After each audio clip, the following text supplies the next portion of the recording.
अस्सलाम वालेकुम। उम्मीद करदा कि मेरे सारे दोस्त वेखण वाले ठीक हो सन।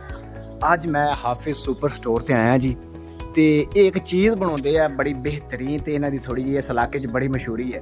तो मैं फिर पहुँच गया हाफिज़ सुपर स्टोर ते। तो मैं क्या देखिए कि चीज़ बना रहे हैं तो कि लोगों को दस रहे हैं। तो असी अज कारी साहब को पूछांगे तो कारी साहब ने मिलते हैं जी। अस्सलाम वालेकुम कारी साहब। जी वालेकुम सलाम व रहमतुल्लाह। कारी साहब ये की चीज़ बना रहे हो जी? ये देसी फक्की है जी मेरे वास्ते।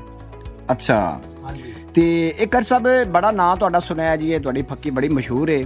ਤੇ ਅੱਜ ਅਸੀਂ ਤੁਹਾਡੇ ਕੋਲ ਆਏ ਹਾਂ, ਤੁਹਾਡੇ ਕੋਲ ਪੁੱਛਾਂਗੇ ਕਿ ਇਹ ਫੱਕੀ ਕਿੰਨਾ ਲੋਕਾਂ ਵਾਸਤੇ ਹੈ, ਇਹ ਮਿਹਦੇ ਵਾਸਤੇ ਕਿਹੜੀ ਕਿਹੜੀ ਚੀਜ਼ਾਂ ਤੁਸੀਂ ਇਸਤੇਮਾਲ ਕਰਦੇ ਹੋ ਇਹਦੇ ਵਿੱਚ, ਠੀਕ ਹੈ?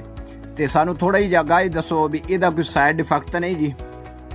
ਜੀ ਇਹ ਫੱਕੀ ਜੀ ਅਲਹਮਦੁਲਿਲਾ ਪਿਛਲੇ 10 ਸਾਲ ਤੋਂ ਮੈਂ ਬਣਾ ਰਿਹਾ ਤੇ ਅਲਹਮਦੁਲਿਲਾ ਬੜਾ ਰਿਜ਼ਲਟ ਆ, ਬੜਾ ਰਿਸਪੌਂਸ ਦਿੱਤਾ ਲੋਕਾਂ ਨੇ ਜੀ ਔਰ ਬੜੀ ਮਸ਼ਹੂਰ ਆ ਸਿਰਫ ਆਪਣੇ ਇਲਾਕੇ ਤੱਕ। ਠੀਕ ਹੋ ਗਿਆ। ਚਾਹ ਰਿਹਾ ਕਿ ਇਸ ਨੂੰ ਜਨਾਬ ਵਾਲੀ ਲੋਕ ਵੀ ਇਸ ਤੋਂ ਫਾਇਦਾ ਉਠਾਉਣ। ਅੱਛਾ ਜੀ ਕਾਰੀ ਸਾਹਿਬ, ਸਾਨੂੰ ਇਹ ਵੀ ਦੱਸੋ ਕਿ ਇਸ ਫੱਕੀ ਦਾ ਕੀ ਫਾਇਦਾ ਹੈ ਜੀ? ਜੀ ਸ਼ਾਹ ਸਾਹਿਬ, ਇਹ ਫੱਕੀ ਖਾਸ ਤੌਰ ਉਹਨਾਂ ਲੋਕਾਂ ਵਾਸਤੇ ਆ ਜਿਨ੍ਹਾਂ ਨੂੰ ਮਿਹਦੇ ਦੇ ਵਿੱਚ ਗੈਸ ਤੇ ਅਫਾਰੇ ਦੀ ਸ਼ਿਕਾਇਤ ਹੁੰਦੀ ਹੈ ਔਰ ਸੀਨੇ ਦੀ ਜਲਨ, ਮਿਹਦੇ ਦੀ ਤੇਜ਼ਾਬੀਅਤ ਵੱਧ ਜਾਂਦੀ ਹੈ, ਭੁੱਖ ਨਹੀਂ ਲੱਗਦੀ ਜੀ। ਦੋਸਤ ਪਕੌੜੇ ਸਮੋਸੇ ਖਾਣ ਤੋਂ ਬਾਅਦ ਸੀਨੇ ਦੀ ਜਲਨ ਮਹਿਸੂਸ ਕਰਦੇ ਨੇ। ਇਨਸ਼ਾਅੱਲਾ ਇਸ ਦੇ ਇਸਤੇਮਾਲ ਦੇ ਨਾਲ ਅੱਲਾਹ ਪਾਕ ਦੇ ਫਜ਼ਲ ਕਰਮ ਦੇ ਨਾਲ ਚੰਦ ਦਿਨ ਦੇ ਇਸਤੇਮਾਲ ਤੋਂ ਬਾਅਦ ਮੁਕੰਮਲ ਸਿਹਤਯਾਬੀ ਹੋ ਜਾਏਗੀ ਇਨਸ਼ਾਅੱਲਾ ਤਾਲਾ ਜੀ। ਠੀਕ ਹੋ ਗਿਆ। ਅੱਛਾ ਜੀ, ਇਹ ਜਨਾਬ ਫੱਕੀ ਹੈ ਜੀ ਤੇ ਤੁਸੀਂ ਦੇਖ ਸਕਦੇ ਹੋ ਜਨਾਬ ਬੜੀ ਬਿਹਤਰੀਨ ਹੈ। ਤੇ ਇਹ ਜਿਹੜੀ ਵੱਡੀ ਡੱਬੀ ਹੈ ਜੀ ਇਹ 100 ਰੁਪਏ ਦੀ ਹੈ ਤੇ ਇਹ ਛੋਟੀ ਡੱਬੀ 50 ਰੁਪਏ ਦੀ ਹੈ।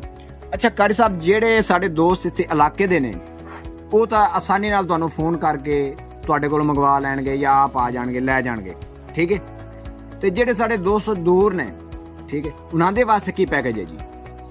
ਉਹਨਾਂ ਵਾਸਤੇ ਪੈਕੇਜ ਇਹ ਹੈ ਕਿ ਇਨਸ਼ਾਅੱਲਾ ਫਿਲ ਵਕਤ ਆਨਲਾਈਨ ਸ਼ੁਰੂ ਨਹੀਂ ਕੀਤੀ ਲੇਕਿਨ ਸਟਾਰਟ ਕਰ ਰਹੇ ਹਾਂ ਜੀ। ਅਗਰ ਕੋਈ ਦੋਸਤ ਆਨਲਾਈਨ ਰਾਬਤਾ ਕਰਦਾ ਉਹਦੇ ਵਾਸਤੇ ਜਿਹੜੀਆਂ ਛੋਟੀਆਂ ਡੱਬੀਆਂ ਉਹ ਤਕਰੀਬਨ ਉਹਦੀ ਤਾਦਾਦ 12 ਹੋਏਗੀ। ਠੀਕ ਹੋ 12 ਤਾਦਾਦ ਹੋਏਗੀ, 10% ਉੱਤੇ ਰਾਇਤ ਮਿਲੇਗੀ ਜੀ। ਔਰ ਜਿਹੜੀ ਬੜੀ ਡੱਬੀ ਆ ਉਹ ਕਮ ਸੇ ਕਮ 6 ਦੀ ਪੈਕਿੰਗ ਹੋਏਗੀ, ਉੱਤੇ ਵੀ 10% ਜਿਹੜੀ ਹੈ ਉਹਦੇ ਡਿਸਕਾਊਂਟ ਮਿਲੇਗਾ ਅਗਰ ਕੋਈ 6 ਜਾਂ 12 ਆਨਲਾਈਨ ਮੰਗਵਾਏਗਾ ਔਰ ਉਹਦੇ ਜਿੰਨੇ ਵੀ ਅਖਰਾਜਾਤ ਹੋਏਗੇ ਉਹ ਬਰਦਾਸ਼ਤ ਕਰੇਗਾ। ਅਸੀਂ ਆਨਲਾਈਨ TCS ਵਗੈਰਾ ਉਹਦੇ ਜ਼ਰੀਏ ਉਹਨੂੰ ਭੇਜ ਦਾਂਗੇ। ਠੀਕ ਹੋ ਗਏ। ਕਰ ਸਾਹਿਬ ਤੁਸੀਂ ਆਪਣਾ ਰਾਬਤਾ ਨੰਬਰ ਦੱਸ ਦਿਓ ਜੀ। ਜੀ ਰਾਬਤਾ ਨੰਬਰ ਹੈ 0306 8655 800। ਸੋਨੂੰ ਇਜਾਜ਼ਤ ਚਾਹੁੰਦੇ ਜੀ। ਚੰਗਾ ਜੀ, ਰੱਬ ਰੱਖ।